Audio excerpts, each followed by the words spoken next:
Bom dia, irmãos. Graça e paz a todos. Queria, primeiramente, agradecer aos irmãos que mandaram mensagem, que ligaram para saber da minha saúde. E, graças a Deus, estou bem, né?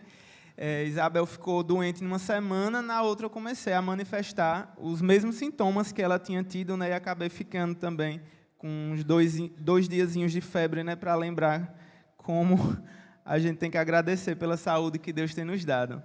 E por conta disso, inclusive, a gente não conseguiu acabar, né, a exposição que a gente vinha fazendo na Epístola de Judas, que eu tinha previsto para acabar o ano passado, né, inclusive domingo passado. Aí não acabou, pela providência de Deus, a gente acaba hoje, né? Vamos ler então o finalzinho da carta que Judas escreveu, versículos 24 e 25, essa doxologia, esse brado de louvor, né, a esse Deus tremendo.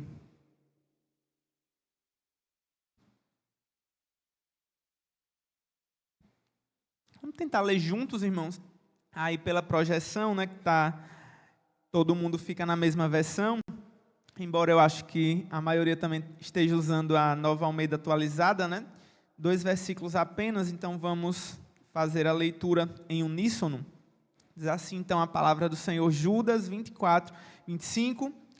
E ao Deus que é poderoso para evitar que vocês tropecem e que pode apresentá-los irrepreensíveis diante da sua glória, com grande alegria, a este que é o único Deus, nosso Salvador, mediante Jesus Cristo, Senhor nosso, sejam a glória, a majestade, o poder e a autoridade, antes de todas as eras, agora e por toda a eternidade. Amém. Vamos orar mais uma vez ao Senhor. Pai, que nesse ano que se inicia, Pai, nós possamos lembrar, Senhor, de amar o livro sagrado, Pai, de nos humilharmos diante da Tua palavra, Senhor, de baixarmos a cabeça, Senhor, para aquilo que o Senhor disser.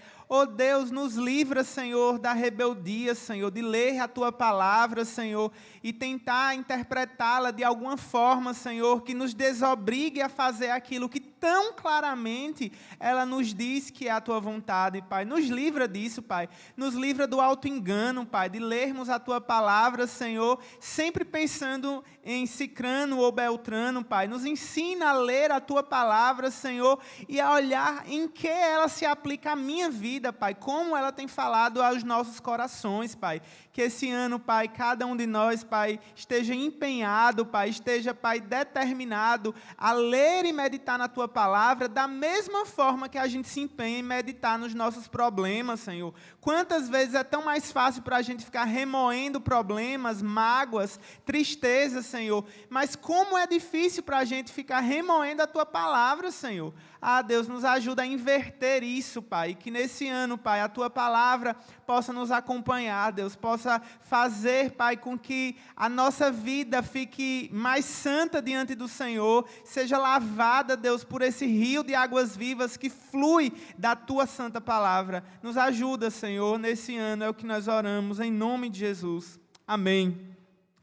Irmãos, mais uma vez, né, nós temos diante de nós essa carta de Judas, e onde nós vimos que ele fala coisas tão difíceis, né? A gente viu ele falando durante tantos versículos, tantas críticas, né, aos falsos ensinos que estavam sendo infiltrados na igreja na sua época. E a gente viu que muito dessa carta era alerta, era uma forma de abrir os nossos olhos para os perigos que nos cercam. E aí, na semana passada não, né? Na última vez que a gente tinha trabalhado com ela, a gente viu como lidar com diferentes grupos de pessoas, né? De arrebatar essas pessoas do fogo e de ter cuidado com a roupa contaminada por a carne delas. E talvez a gente chegue no final, então, dessa epístola e fique nos perguntando, Pastor, mas será que não era mais fácil cada um viver no seu canto, no seu quadrado, né? Porque, veja, o próprio Judas disse que é tão perigoso, né, tentar ajudar uma pessoa e você pode se queimar. É tão perigoso se aproximar de alguém com as vestes contaminadas e acabar se contaminando. Então, não é mais fácil a gente viver no nosso gueto gospel, né? Viver assim entre a gente, né? Frequentar a casa apenas dos irmãos uns aos outros e ter o mínimo de contato possível com o mundo exterior. Irmãos, não, a gente não precisa temer essas coisas, embora sim, sejam coisas difíceis, sejam desafiadoras de fato, mas Judas, ele acaba a carta dele nos lembrando que é Deus que é poderoso para evitar que a gente tropece nessas coisas, irmãos. No final das contas, quem está nos garantindo que não iremos tropeçar é Deus que é poderoso para nos apresentar irrepreensíveis diante da sua glória com grande alegria. Irmãos, nós precisamos confiar no poder de Deus, nós não precisamos temer. Quantas vezes a gente fala do Evangelho com receio? Eu acho interessante uma coisa que o pastor Eduardo sempre fala, né? Que as pessoas do mundo, elas não têm o receio algum de defender as suas pautas políticas e ideológicas. Não tem, irmão, simplesmente não tem. Ela sabe que você é cristão, sabe que você é pró-vida, mas ela vai falar de aborto, vai tentar te convencer e está tudo bem. Só que nós somos muito temerosos, às vezes, de falar aquilo que a gente acredita. E Paulo nos lembra que ele não pode, de maneira alguma, se envergonhar de um evangelho que é o poder de Deus para a salvação de todo aquele que crê.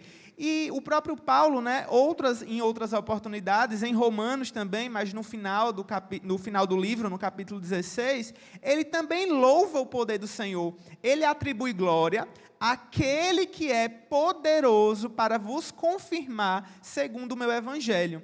Em Efésios 3:20, Paulo também se gloria naquele que é poderoso para fazer infinitamente mais de tudo aquilo quanto pedimos ou pensamos, conforme o seu poder que opera em nós. E Judas, então, também se junta a Paulo, né, faz coro a Paulo para louvar o poder de Deus. Irmãos, durante toda a Escritura, a gente lê do Deus que criou os fundamentos da terra, né, que colocou os fundamentos da terra, que pelo sopro de sua boca tudo fez. A Bíblia toda é um testemunho do poder de Deus em constante operação, em constante ação. E esse Deus poderoso, é esse Deus poderoso que Judas quer nos lembrar aqui no final da sua carta, que pode evitar que a gente tropece.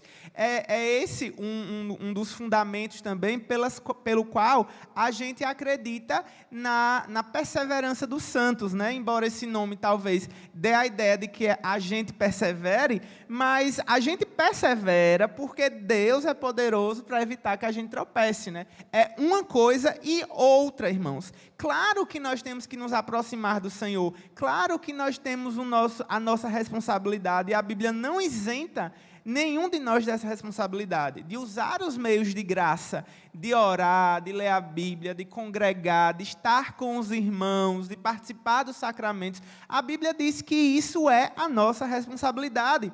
E a Bíblia também diz que Deus é poderoso para evitar que a gente tropece, e a gente então entende que é porque Ele é poderoso que nós podemos, irmãos, um dia ser apresentados irrepreensíveis diante da sua glória com grande alegria. É algo extraordinário isso, irmãos, simplesmente extraordinário. Imaginar que eu e você, que, olha, só sabe quem você é de verdade, além de Deus, você mesmo, você sabe quem você é de uma forma que sua esposa não sabe, seu filho não sabe, sua mãe não sabe. Só você sabe o que passa lá dentro nas caraminholas da sua cabeça, né, irmãos?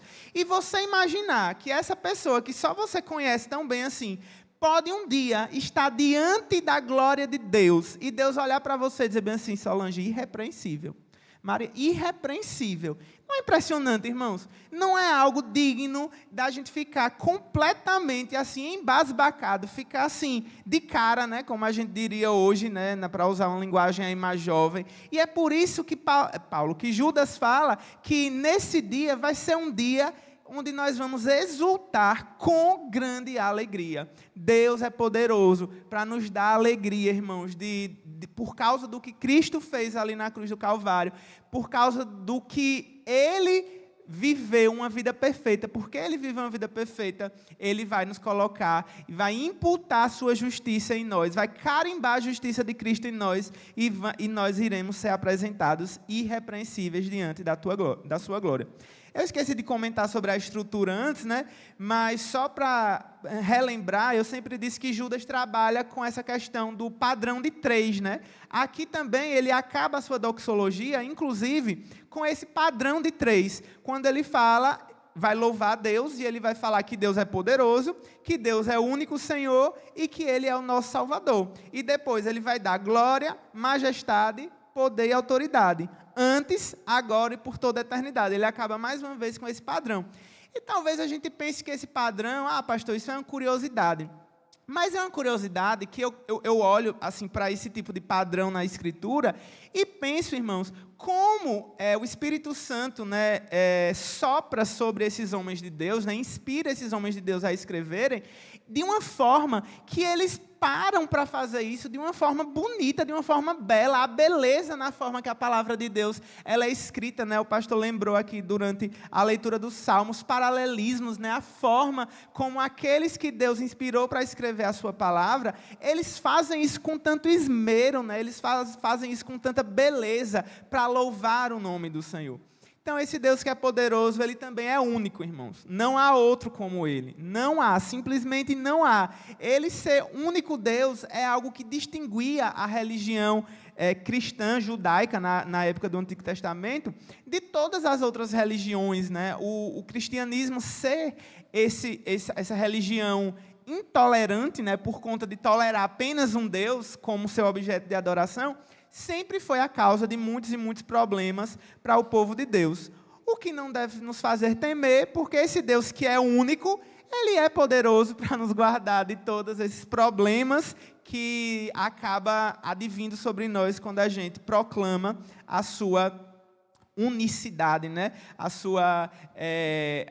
O fato de Deus ser tão diferente de qualquer outro Deus que existe. Irmãos, somente a Ele, então, se Ele é o único, é só Ele que merece receber toda a honra e toda a glória. Foi Ele o único Deus que criou o mundo, que o mantém e que o redimiu mediante Cristo Jesus. Esse Deus poderoso e único Senhor, Ele é o Salvador do seu povo. E Ele salva mediante Jesus Cristo, Senhor nosso. Esse é o meio de salvação que o Senhor Jesus usa, que o Senhor Deus usa, né? No Antigo Testamento, essa descrição para o Senhor, né, como Salvador, ela é muito vasta. Durante todo o Antigo Testamento, Yahvé, o nome próprio, né, do Deus do Antigo Testamento, pelo menos o nome mais próximo aí, né, uma pronúncia que ficou perdida no decorrer da história, mas a gente reconstrói mais ou menos como Yahvé, acaba sendo transmutado essa ideia de Yahvé como Salvador para a figura de Jesus Cristo. No Novo Testamento, a gente entende que Deus salva mediante a pessoa do nosso Senhor Jesus Cristo.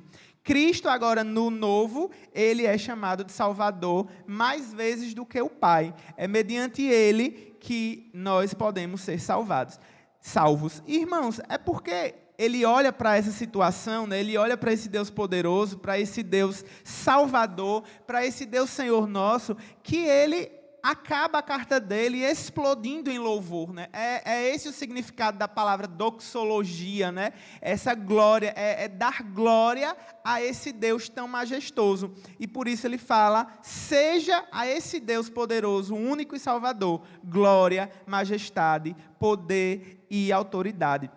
A glória é o esplendor do Senhor, né, irmãos? Deus, Ele é um Deus tão glorioso, mas tão glorioso, que as Escrituras nos dizem em Apocalipse, né, nós vamos chegar lá, se Deus quiser, esse ano ainda, que na Nova Jerusalém não haverá necessidade nenhuma de sol, não haverá necessidade de fonte luminosa alguma, porque Ele é toda a glória que aquela cidade precisa, irmãos. Ele é tão glorioso, que o esplendor dele irradia toda a luz que a Nova Jerusalém precisa. Ele também é um Deus majestoso, irmãos. A majestade denota realeza, né? Denota o poder dele como soberano.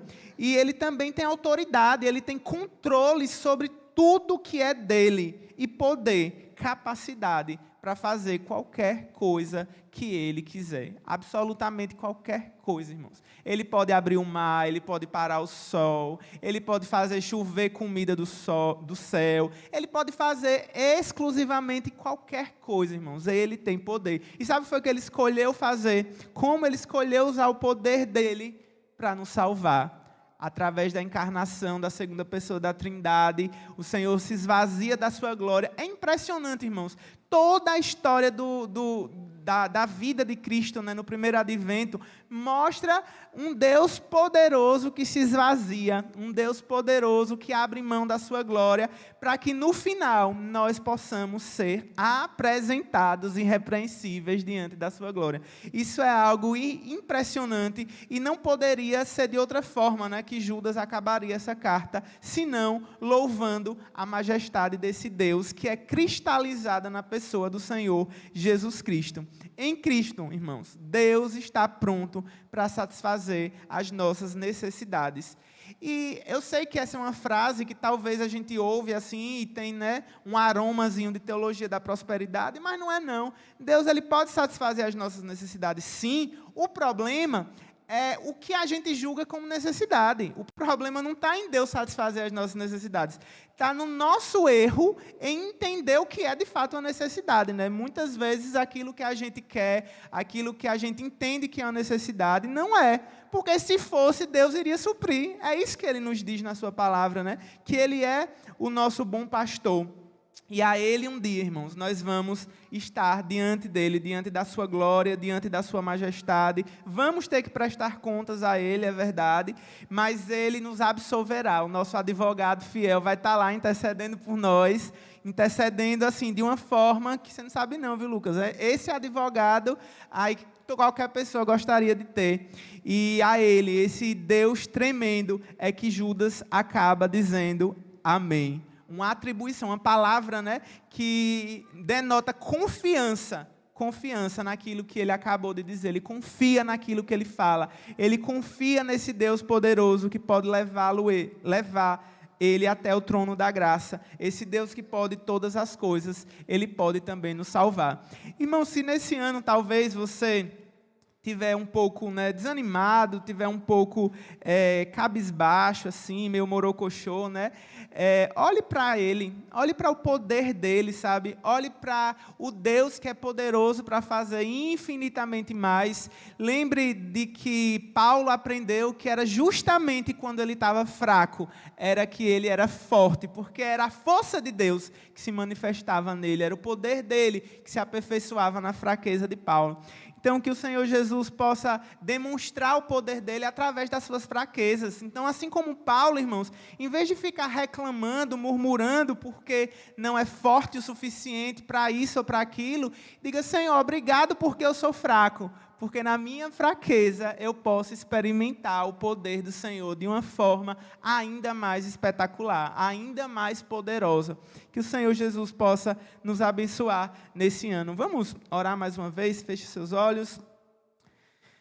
Senhor, que nesse ano, Pai, nós possamos experimentar, Senhor, do Teu poder nas nossas fraquezas, Senhor.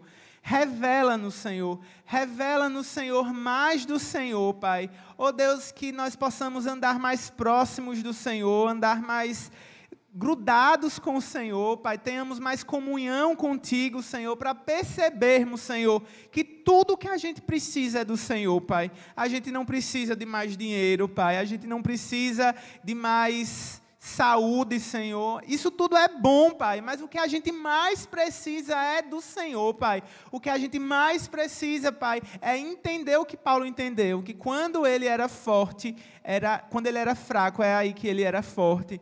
Ah, Deus, ninguém gosta, Pai, de se sentir incapaz, ninguém gosta de se sentir, Pai, como se não tivesse opções, Senhor, mas como salmista, Senhor, quando nós olhamos para cima, olhamos para os montes nos perguntando de onde virá o nosso socorro, nós possamos ouvir claramente que o nosso socorro vem do Senhor, que fez o céu e a terra, o Deus poderoso para nos apresentar irrepreensíveis diante do trono da graça. Oh Deus, muito obrigado, Senhor, muito obrigado pela Tua palavra que nos anima, pela Tua palavra, Senhor, que nos põe de pé, Pai.